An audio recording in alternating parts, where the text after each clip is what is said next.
Okay. So welcome back to the masterclass, and we move on to the next session, which is about the regulatory compliance strategies of biocidal products in the EU. The regulatory frameworks in the EU is now in place since quite a while. It's about more than 30 years. So maybe it's a good opportunity to take a look at what happened so far. Was it a successful framework? What has it done to the industry? And have the goals that's been in the frameworks been achieved? So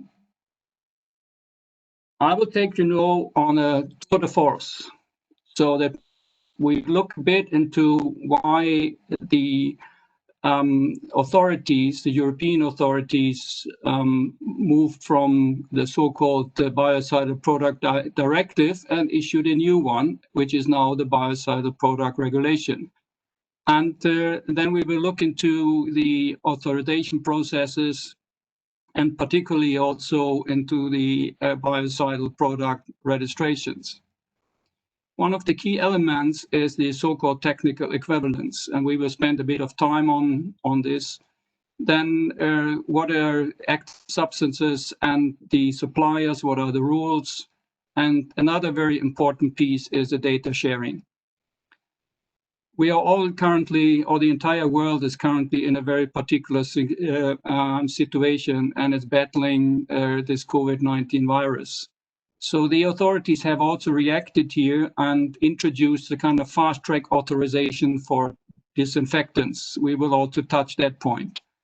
And then we will conclude in also showing you to which extent GPC can support you in getting a successful registration for biocides on the European market. The Biocidal Product Directive came into force in 1998, which is already quite a while ago. So this means actually there's quite a bit of experience now how a pan-European registration process works. However, the directive had a couple of challenges that came to surface actually during the approval process of biocidal products or of the active substances. And one of the major shortcomings were really the complexity of the approval process and the complexity of the risk assessments. A lot of the risk assessment could not be done in the envisaged time period because there were no technical guidance out. So the applicants as well as the authorities did not know exactly how to deal with those kind of risk assessments. No wonder actually that then the target for completion of the review process of review, and I'm meaning here review process means of existing biocidal products that were already on the market prior to 1998, was actually not met. So if you see all this, or if you pile up all this kind of challenges, then a logical consequence is to come up with a new regulation that to a certain extent should fix all those kind of problems. So the major goal actually then of the BPR was to improve the way how the biocidal products are managed and marketed in the EU. We should not forget there are no borders within the EU. It's a common market. And if you don't have a common regulatory process, that creates some artificial hurdles for the market. So that was one goal. And the other one is to, again, ensure or maybe even increase the level of protection for humans and the environment. The BPRs, or the authorities, the EU Commission sets another target for completing this authorization process now, and this is 2024. So time will tell whether or not this ambitious goal is going to be achieved. There are a few things that are aimed to streamline the process. One is the compulsory sharing of vertebrate data. I think this is one part of the regulation that is pretty much driven by the political agenda, particularly the strong NGOs in the EU that always blame the authorities also for asking more and more vertebrate studies. So the compulsory sharing of vertebrate studies should avoid repeating of vertebrate studies for the applicants. The introduction of a union authorization was another piece that was aimed to facilitate a more streamlined process here. What it means actually, instead of going country or EU member state by EU member state, ECHA could grant a union authorization that would be then applicable for all the 26 EU member states. Another one that is also very important is the introduction of the mutual recognition, which actually means if you have an approval or an authorization in one member state, you can go to another member state if the label claim and the product is the same, and request a mutual recognition. That means the other member state is not going to review or repeat the entire review for the product. Oops, I'm sorry. I was just pushed the wrong button here. Introduction of product families. That actually means if you have an active substance that can be used in several different products, you could actually create a product family that would reduce the that would reduce actually the costs for bringing a biocidal product to the market. Instead of one product, you could then have several products on the market at the same time. The same product, and we are going to talk about this a little bit more in detail because it's again one of those kind of tricky things. What really is the same biocidal product here, and that was aimed to give a fast track registration, and this goes also for individual product as well as for the product family.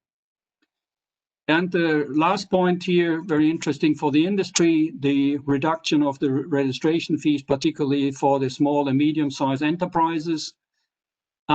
This, I have to tell you that this is only for SMEs that are registered in the EU. This is not for any party that is not located in the EU.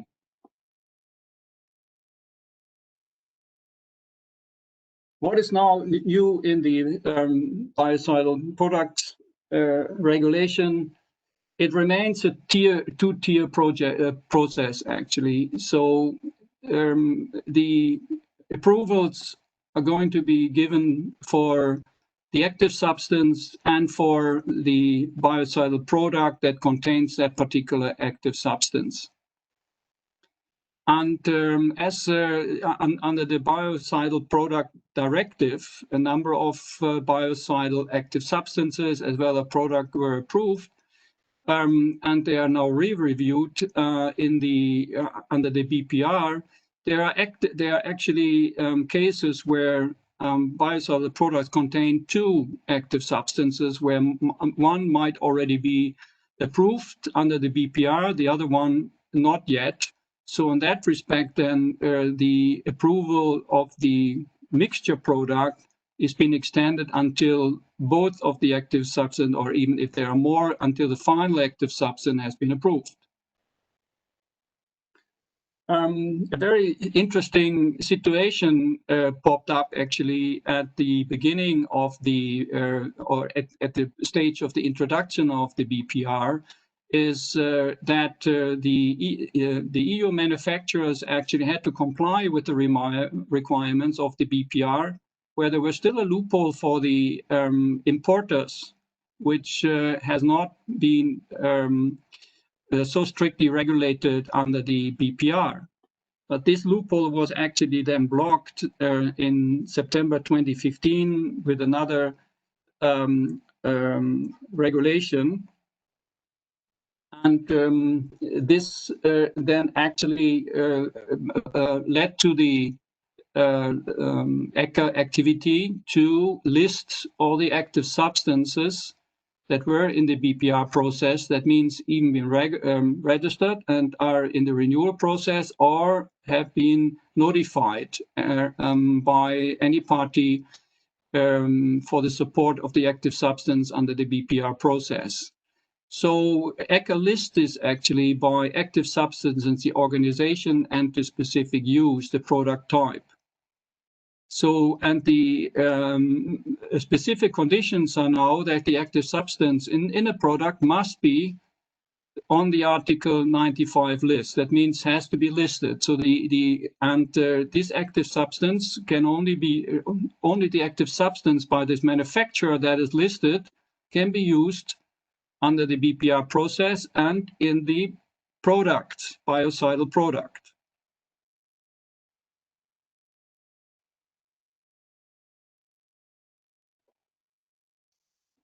Then, in terms of label claim, the BPR strictly now requires efficacy testing. So whatever kind of claim you have on the label needs to be proven by robust standard tests.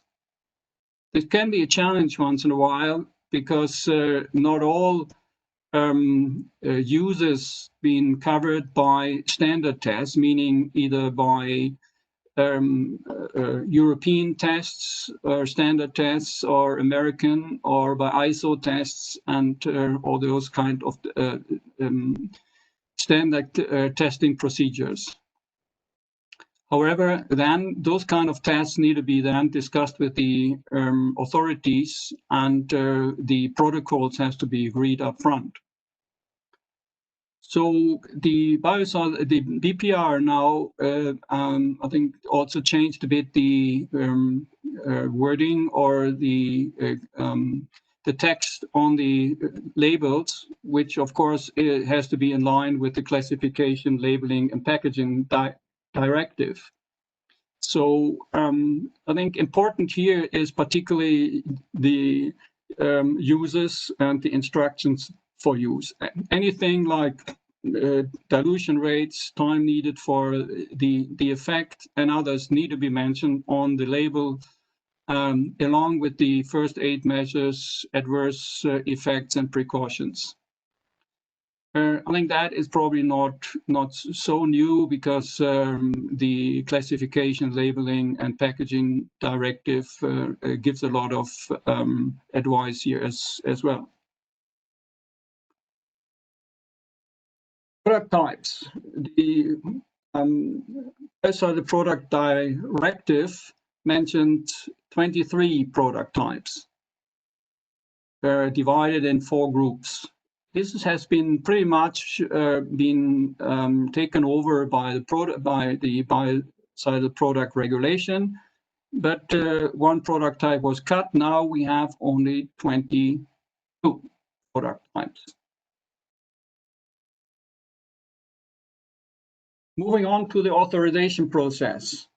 The biocidal product dossier requirements actually are laid out in the Annex 2 for the active substance and Annex 3 for the products, which are quite demanding and quite extensive. However, for a biocidal product dossier, there are certain requirements. So if you are not one of the supporters in the process, what you need to get your product on the market is a letter of access from the manufacturer of the biocidal product or of the active substance, so that the authorities can then check and use some confidential data here. You have to disclose the formulation, of course, the ingredients and the concentration. So actually the recipe and then the physical-chemical studies, storage stability, and a risk assessment. And the risk assessment part is probably the most challenging one here.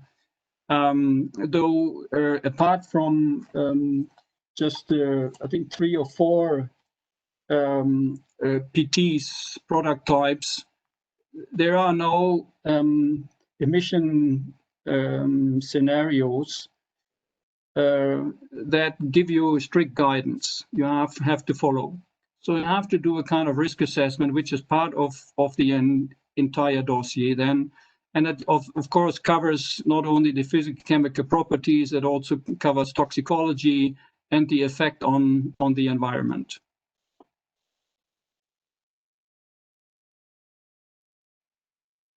Evaluation of the active substance is being done by an evaluating member state, which the applicant can choose. And then ECHA is going to do an independent review of this particular evaluation and then prepares an opinion. And the EU Commission then grants the approval for a defined period of number of years, not exceeding more than 15 years for an active substance. So there is an automatic renewal process actually in place. However, the game changer here actually in the BPR is the inclusion of exclusion criteria. So that actually means chemicals or substances that have certain criteria or hazard endpoints are not allowed to be on the market any longer in the European Union. And those are carcinogen, mutagens, reprotoxic substances of category 1 or B.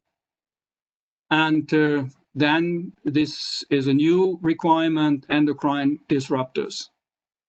And you may all know that there's also a guidance document out that ECHA and EFSA have created how to evaluate and assess the endocrine disrupting properties.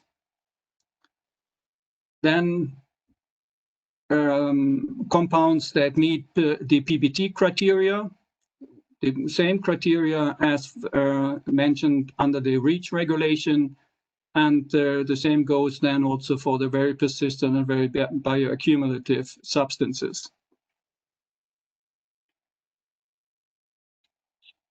Sorry, I pressed the wrong button.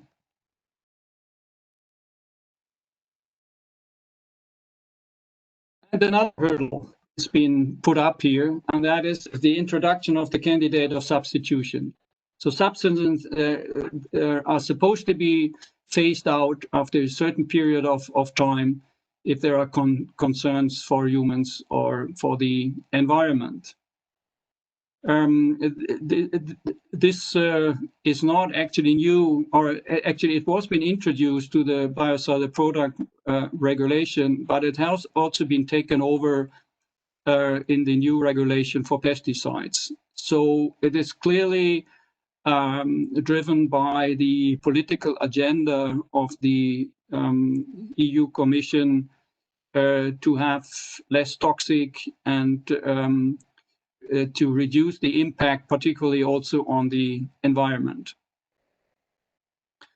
What is the definition of a candidate of substitution here? And it meets at least one of the exclusion criteria, classified as a respiratory sensitizer. There are probably not that many. Toxic, and now this is the next bullet point is really one of dispute here. The toxicological relevance values are lower than those of the majority of approved active substances. I think what is lower than another? Is it an order of magnitude, or is it the factor 2 or a factor 5?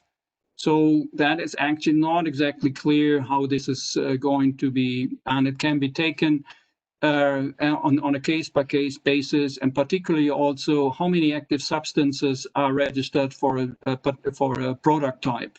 If there are very few, the authorities are more leaning towards giving you the approval. If there are already a full basket of active substances, the different mode of actions, then it might be lead to rejection of the approval. It meets two PBT criteria, self-explanatory. The next one, again, is something that comes out of the risk assessment. Concerns remain even restrictive risk management measures. You know, in the risk assessments, you go through several tiers. You start on a very simple assessment of risk by comparing the exposure and the endpoint, the toxicological endpoint, either to in the environment or to humans. And then there has to be a certain margin of safety. And if you don't meet this, excuse me,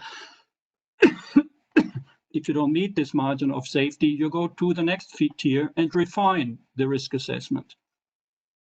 And if you are still not able to prove an unacceptable risk, even if you go to the highest tier, this might be then lead to restrictive measures. So this is again something that is in the discretion of the reviewing authority. Again, a new spin here. We all know that chemicals or substances can appear if you have a chiral center or in different isomers. And now, as they are targeted to act on biological organisms here, we all know that the stereochemistry plays an important role in our biological world. So often, if a chemical is synthesized as a racemate, that means isomers are available in an equal amount, so in a 50-50 ratio. Not under necessarily either of these isomers has biologically active. So the non-active isomers actually are now considered to be impurities. And if you have an active substance or you have a manufacturing process that leads to the single biologically active isomers, then this is an advantage, and the product that's been approved for that is available as a racemate is then going to be a candidate of substitution, whereas the single isomer compound is going to be approved if it meets all the other criteria. So you may have heard that or read in one of the slides before that the approval period usually is 15 years for active substance and 10 years for a biocidal product. Now the EU Commission grant approval for candidates of substitution only for 5 or 7 years. And with this approval, there comes another catch here. You have to prove actually that or you have to submit, or the authorities actually do a so-called comparative assessment. And if there are alternatives on the market, then they not even give you the five years, and it will be not approved actually. So the 5 years is then if there are certain limits. So that means, for instance, there are only very few mode of actions, substances with a certain mode of action. So to avoid the resistance buildup, authorities will grant you then for the product another five years, which can be extended once for another 5 years. So if you're lucky, that product will remain on the market for 10 more years.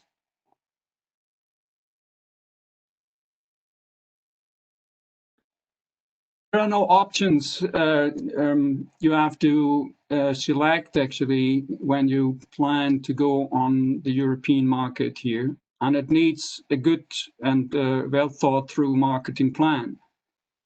You can go for the national authorization to 1 or 2 member states. You can go for the union authorization. You can go for the simplified authorization if you meet the stringent criteria, or you can go for the authorization for the same product. What is the advantage of the national authorization? Actually, you interact with one member state with one authority.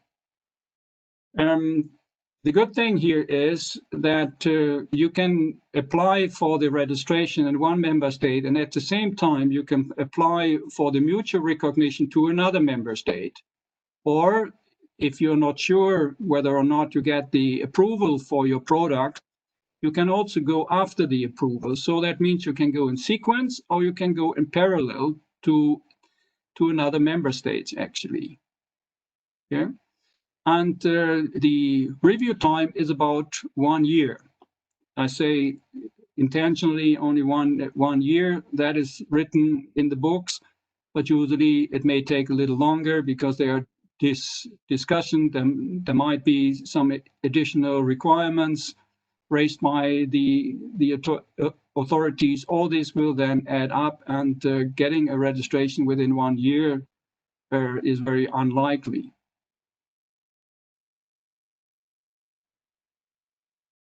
The union authorization, the entire process will be with ECHA. You will have one point of entry here, and ECHA is going to review your dossier and for the active substance and for the product. The advantage is you can go then to all the 27 member states. But you really have to ask you, is that really what I want? And this only works is really the use recommendations are the same for all 26 member states. And there's still some exceptions where union authorizations are not going to be granted, and this is for the PT 14, 15, 17, 20, and 21. However, for the majority of PTs, it is a valid option.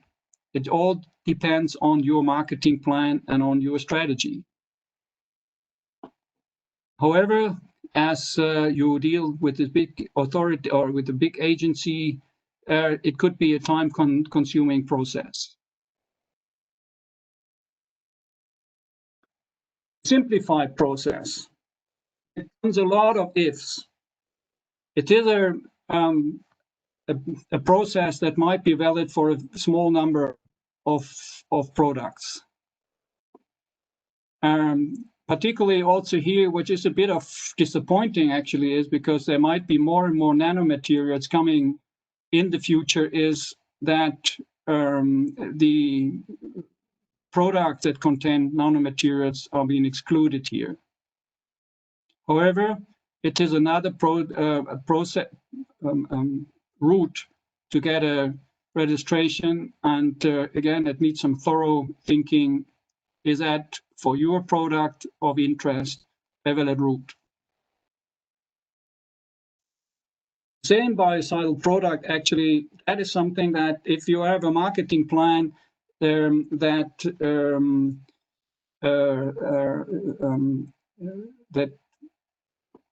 or you plan to have different brands, for instance, yeah. So you have one biocidal product here, and you want to market it in certain areas under the brand A, and in another country or in the southern part and in the northern part under another brand, and so. But anyway, this is still the same product here, and this is being extended also to product families. And even if you hold a registration for a product family, you can single out one of those products and apply then for the authorization of the same biocidal product. And this is an option that applies on the union level, at the national level, and also on the simplified route.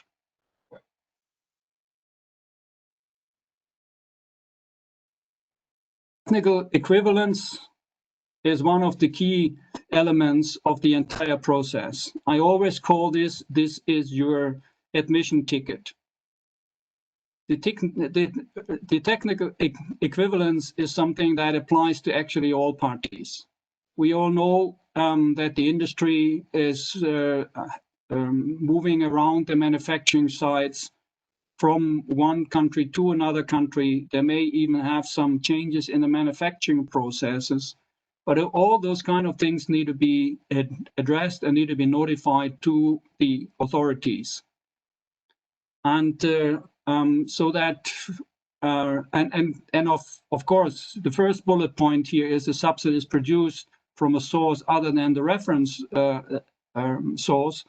That actually means all parties that were not or are not in the list of suppliers of that particular product, but they can get on the list of the product on the list of suppliers if the product is equivalent to the reference source. But it requires actually 5 representative batches, and what it actually means is that it's the profiling of your technical material. That means the concentration of your active substance or of the active substance in the technical material, as well as the concentrations of the impurities. And this is probably the most challenging part, because the fingerprint of the technical material is confidential information. So to a certain extent, you are actually fishing in the dark here a bit. So that makes it then a bit complicated.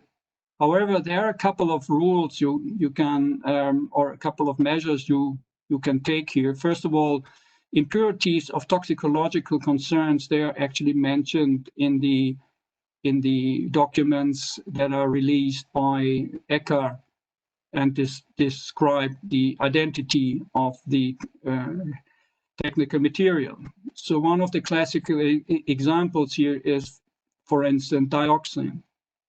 Here. So if dioxin might be formed during the manufacturing process, you have to actually look at it and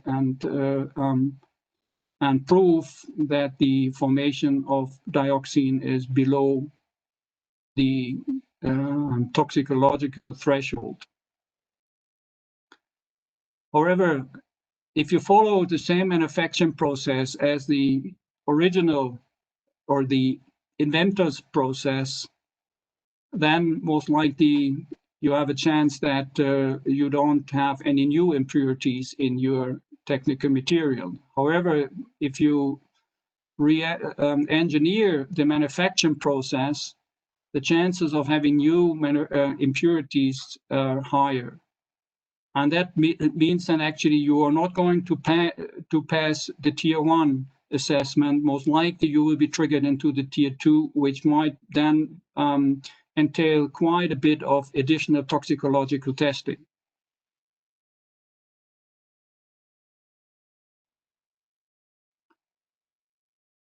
The application for inclusion in the list of active substances can only be made by a person that is in the EU. So non-EU countries need non-EU companies need a representative in the EU for the purpose of Article 95. However, either you have a distributor who is going to do this for you, but also GCP can be the representative in this case.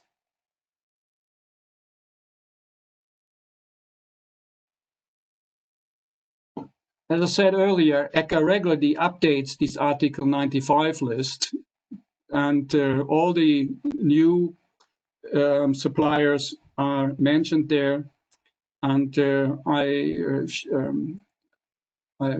show you here the link to the ECHA website for your reference.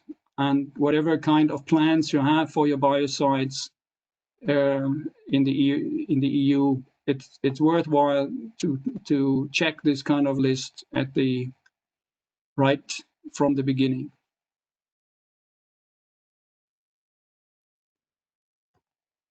Data sharing.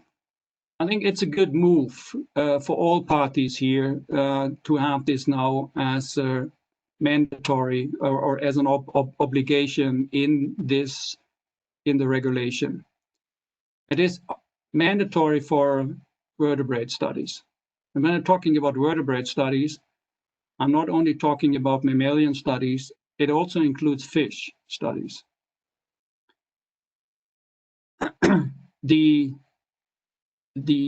So the applicant, or if you're interested or you want to know actually what are the studies that have been reviewed for a certain active substance, ECHA can be approached, and ECHA is going to give you a list of tests and studies of vertebrates, and also for other studies.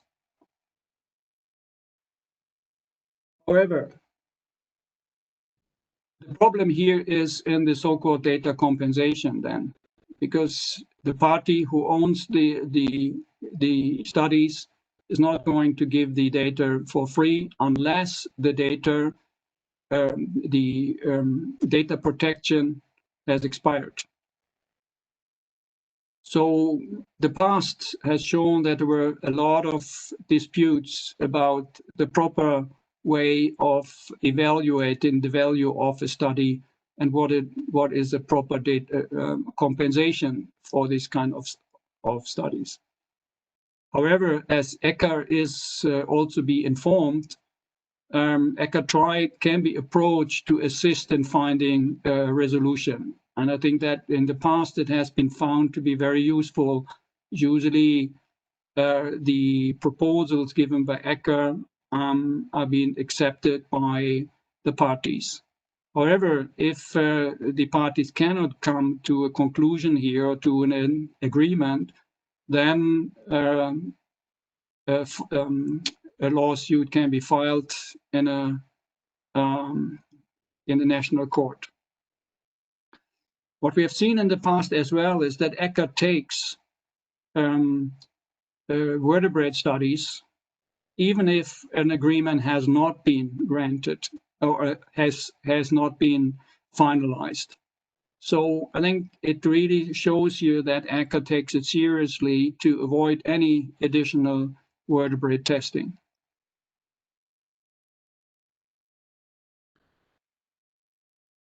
I think to a certain extent, we are all dealing now with this COVID-19 pandemic. I'm sitting in my home and not in the office giving this webinar. It's and the authorities, I think all over the world are struggling to find the right measures here. Some, like in India, you had this very strict lockdown. Other parts of the world had a more lenient lockdown or not a lockdown at all. But anyway, I think what we are all now used to is to follow strict sanitation measures. We wash our hands more often. We sanitize public places being sanitized regularly. When you want to open your office, you have to fulfill certain requirements. And again, I think the consumption of sanitizers and disinfectant has skyrocketed. And I think to take this into consideration now, national authorities can grant you a time-limited registration or approval for marketing a product as long as it contains active substances that are already approved under the BPR. There are quite explicit guidance here on the ECHA website, and you see here in the last line the reference link.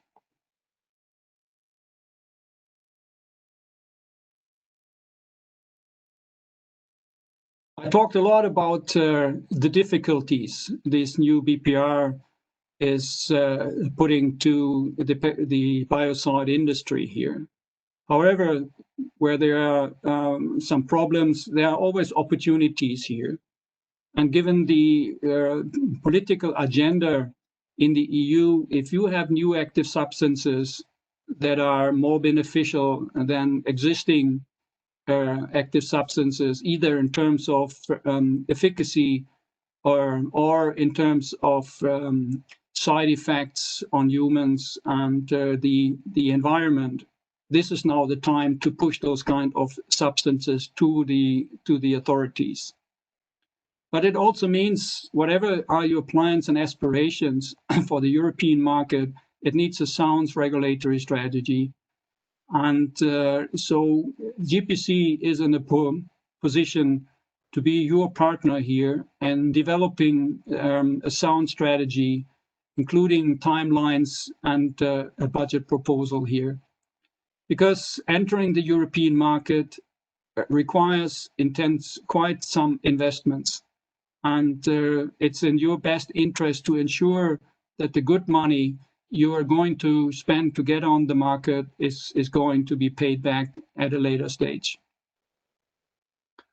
So GPC and OxyLife together are in a position to give you not only those kind of strategies, we can also provide you with the full support for the submissions by writing the dossiers and acting as an EU representative for you in the EU. We can support you also in negotiating with data sharing. We have some experiences here with clients in the negotiation process and what we consider being a fair compensation for data. And of course, then the post-submission support and discussions with ECHA and the national authorities. It all depends on your aspirations, on your marketing plans.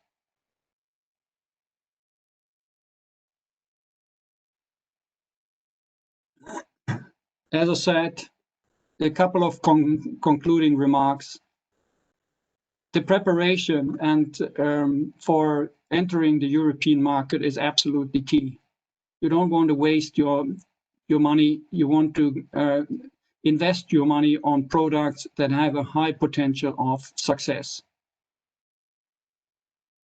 And so that the number of active substances, usually we have seen that with other regulations as well, and we have seen that already with the BPD. A number of substances are not longer on the market. They are being withdrawn from the market by the manufacturers for various reasons. There might be the investment too high to keep them on the market. It might be a small product anyway, so it doesn't make any economic sense to keep them on the market. But however, those gaps, those kind of product leaves on the market are opportunities either to expand existing products or to cash in then on new products. And I think we all agree on the importance of biocides for our lives, actually. I think how can we deal with the COVID pandemic without having a good range of disinfectants? How can the entire health industry or healthcare